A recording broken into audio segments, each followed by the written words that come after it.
Les reporters, quand je les entends parler, j'ai l'impression que mon pays, c'est vraiment la forêt sauvage. Je crois que c'est l'Afrique. Pas de civilisation, pas de culture, pas de voiture, pas de yaourt. C'est parce qu'on m'avait posé la question un jour s'il y avait des yaourts à Madagascar. Oui, on a le téléphone aussi. Exactement.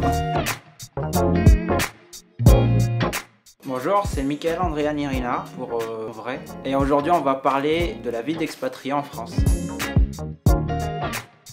Il y a beaucoup de choses à Madagascar. Et il faut aller constater les choses, voir de sa propre personne. Il y a un désert, il y a la forêt tropicale, il y a les plaines, il y a la steppe et il y a les plages. Tout ça dans un même pays. Madagascar, c'est tout un ensemble et c'est vraiment unique.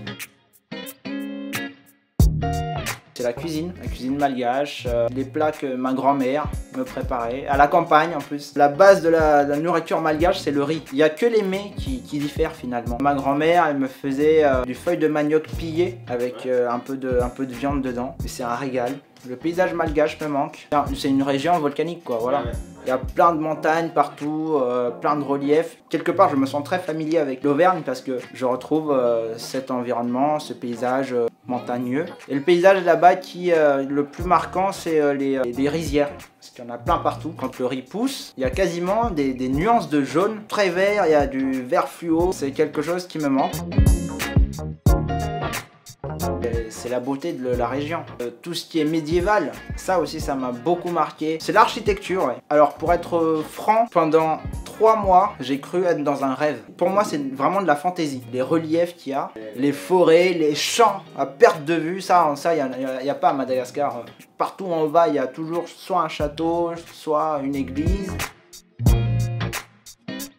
Quand je mangeais dans les rues de Madagascar, dans les rues de la capitale, je parlais à quelqu'un que je connaissais très bien, il tenait une petite gargote. Je lui ai dit j'étais en France et voilà, c'est différent d'ici, je lui ai montré des photos. Et à côté de moi, il y avait quelqu'un qui a aperçu la photo et qui avait dit mais je savais pas qu'il y avait de la forêt en France. Eux, ils pensent que la France en fait c'est Paris, c'est la ville, c'est les gratte-ciel, tout est automatique, les voitures sont toutes très belles, voilà, que de la vie. Toutes belles comme le jour. Quand je l'ai montré l'Auvergne, c'est pas l'image de la France qu'ils ont. Okay. Voilà. De croire à nos rêves, voilà. Okay. Voilà, croire aux rêves. Ouais, ok.